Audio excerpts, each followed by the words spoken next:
दोस्तों, एक महिला प्राइमरी की टीचर होती है। वो दिन भर स्कूल में बच्चों को पढ़ाती, लेकिन रात को जब अपने घर पर आती तो रात काटना उसके लिए बड़ा भारी पड़ जाता। रो रो कर अपनी रातें गुजारती थी, क्योंकि पिछले 1.5 सालों से इस दुनिया में उसका एक हिसाब से कोई नहीं था। पति की मौत हो चुकी थी। शादी के हुए मात्र 1 साल बीते थे कि पति की मौत हो जाती है। उसके बाद ससुराल वाले भी कोई मतलब नहीं रखते थे, क्योंकि ससुराल में तो कोई था भी नहीं। एक सास थी, एक ससुर थे, और वो यही सोचते थे कि जब बेटा ही नहीं रहा तो फिर बहू से क्या मतलब।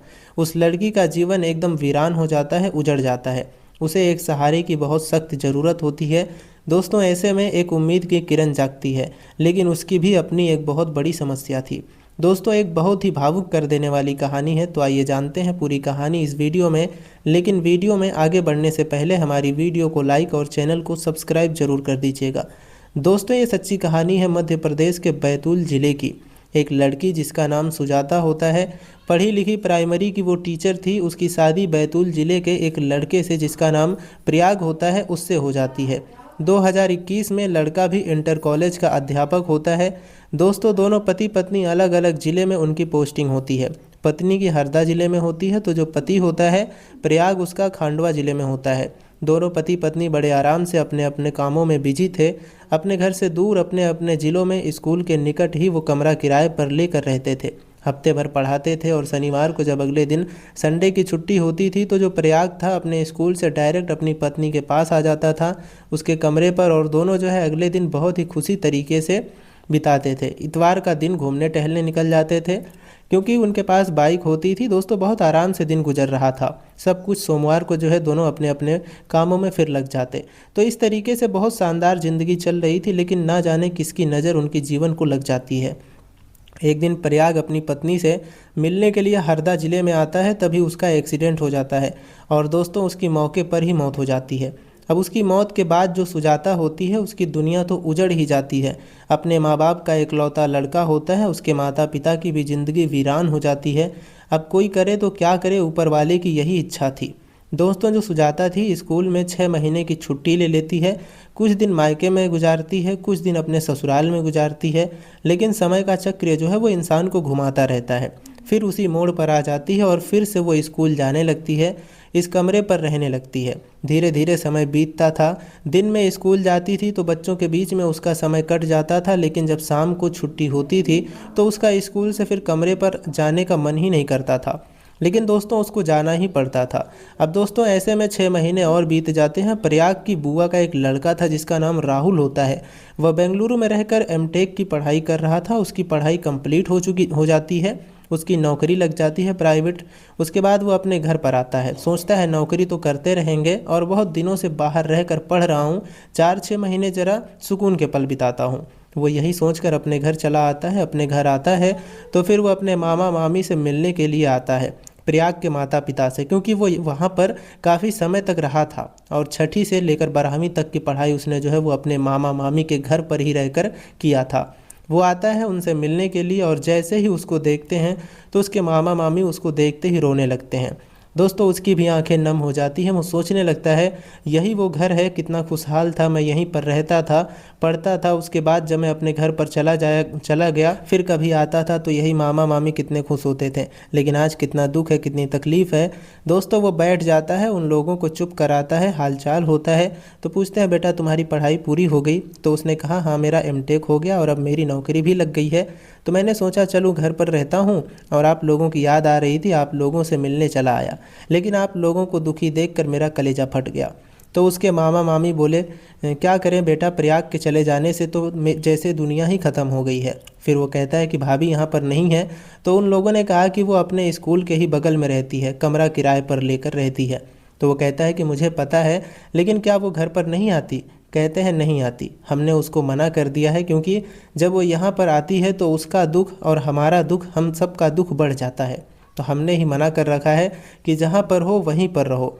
अब दोस्तों, जब राहुल ये बात सुनता है तो कहता है कि ऐसा नहीं करना चाहिए, आप लोगों को एक साथ रहना चाहिए।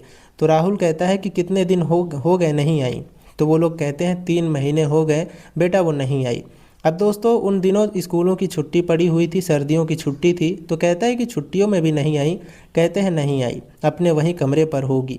अब दोस्तों ये जो राहुल होता है कहता है ठीक है मैं जाता हूँ उनको लिवाने के लिए, अगर आप लोगों की इजाज़त हो तो मैं चला जाता हूँ। तो कहते हैं बेटा इसमें पूछने वाली कौन सी बात है, जाओ लिवा लाओ, काफ़ी दिन हो गया, पता नहीं वो भी तो अकेली है, उसका दुख तो हमसे ज़्यादा ही होगा, जाओ उसको लिवा लाओ, कुछ दिन हमारे साथ रहेगी। अब दोस्तों वहाँ से 50-60 किलोमीटर दूर उसका स्कूल होता है हरदा ज़िले में। तो राहुल वहाँ पर जाता है और वहाँ पर जब नज़दीक में पहुँच जाता है उसका, चूँकि रूम उसने देखा नहीं था, फ़ोन करता है और कहता है कि भाभी मैं राहुल बोल रहा हूँ और मैं आपके कमरे पर आ रहा हूँ, कहाँ पर है आपका रूम। वो एड्रेस बताती है। तो कहता है कि एक शर्त है, मैं आऊँगा तो आप रोएंगी नहीं। दोस्तों इतना सुनते ही वो फ़ोन पर रोने लगती है। अब जब फ़ोन पर रोने लगती है तो कहता है मैं आपको मना कर रहा हूँ और आप रोए जा रही हैं, ऐसे मैं कैसे आऊँ। दोस्तों फिर वो कहती है, अपने आप को संभालती है किसी तरीके से, कहती है ठीक है आ जाइए। वो जाता है तो कमरे पर इंतज़ार कर रही थी सुजाता, जाता है अंदर तो एक कुर्सी होती है, उस पर बैठने का इशारा करती है, बैठ जाता है। वो भी बैठ जाती है, पूछता है भाभी क्या हाल चाल है। कहती है क्या हाल रहेगा, किसी तरीके से जी रही हूँ।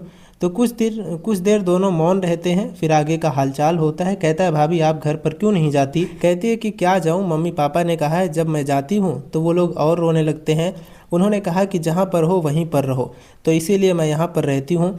वो कहता है ठीक है लेकिन चलो घर चलते हैं। फिर वो कहती है कि आपकी पढ़ाई का क्या हुआ। बोलता है मेरी पढ़ाई तो पूरी हो गई, मेरी नौकरी भी लग गई, 4-6 महीने सुकून के पल अपने घर बिताना चाहता था, लेकिन देखो घर वालों को तसल्ली नहीं होती और मैं आया तो उन्होंने शादी का दबाव डालने लगे। वो कहने लगे कि जब 4-6 महीने रहना ही है तो शादी कर लो। आधा काम उन्होंने कर भी दिया, लड़की देख ली, देख दिखाई का रस्म हो गया। अब दोस्तों इतना कहते हुए मोबाइल दिखाता है सुजाता को कि देखिए भाभी ये लड़की है कैसी है। सुजाता कहती है कि ठीक है अच्छी है, शादी कर लेनी चाहिए। अब जैसे ही ये सारी बातें हो रही थी वैसे ही उस लड़की का फ़ोन आ जाता है, उसका नाम शालिनी होता है। जब फ़ोन आता है तो कहता है कि देखो भाभी उसकी कितनी लंबी उम्र है, फ़ोन भी आ गया उसका। फ़ोन उठाता है, हाय हेलो होता है। तो कहती है कहाँ पर हो। कहता है मामी के यहाँ आया हूँ और यहीं पर आया था। तो कहती है कि अच्छा ठीक है वीडियो कॉल लगा रही हूँ, उठाओ ज़रा। दोस्तों वीडियो कॉल लगा देती है, फ़ोन उठाता है, कहती है कहाँ पर है मामा मामी। तो राहुल कहता है कि मामा से तो मैं मिल आया, यहाँ पर आया हूँ जहाँ पर भाभी रहती है, मैंने बताया था ना तुमको कि अकेली रहती हैं, पढ़ाती हैं।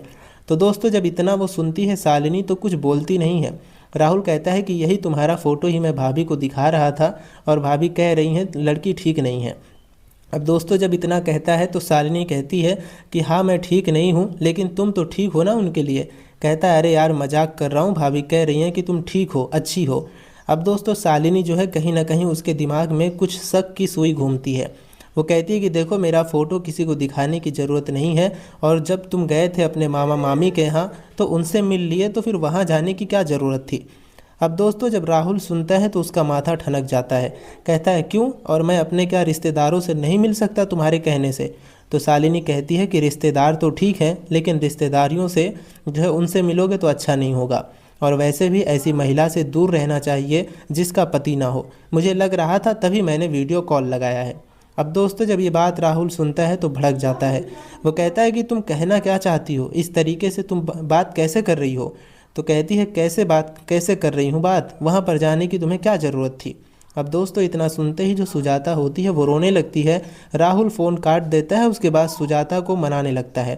कहता है भाभी आप शालिनी की बातों पर आ गई, और उन्हें चुप कराने लगता है।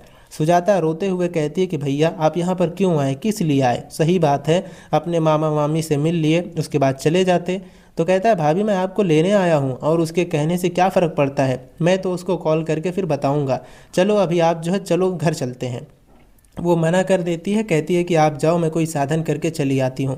कहता है नहीं आप मेरे साथ ही चलो। अब दोस्तों बाइक पर बैठाता है ज़बरदस्ती, उसके बाद घर पर लेकर आ जाता है। वहाँ जाने के बाद फिर वो शालिनी को फ़ोन लगाता है, बहुत बातें हो जाती हैं और कहता है मैं तुमसे शादी ही नहीं करूँगा।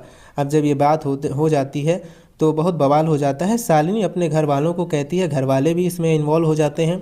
वो इसके माता पिता के पास फ़ोन करते हैं, राहुल के माता पिता के पास, कि एक औरत के नाते और आपके बेटे ने हमारी बेटी से ऐसी बात की, वो ऐसा उल्टा सीधा बोला, शादी करने के लिए मना कर रहा है।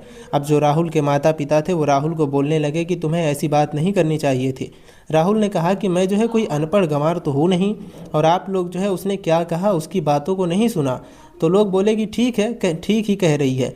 अब जिसकी शादी होने वाली है वो नहीं चाहेगी कि तुम इस तरीके से जाओ किसी से मिलो। दोस्तों उसे बहुत बुरा लगता है, उसे इतना बुरा लगता है, वो कहता है बताओ, मैं मामी के यहाँ इतने दिनों तक रहा और एक महिला जो है, जो भाभी हैं सुजाता, उनका दर्द और दुख तो कोई समझ ही नहीं रहा है और इस तरीके से दुनिया स्वार्थी हो गई है।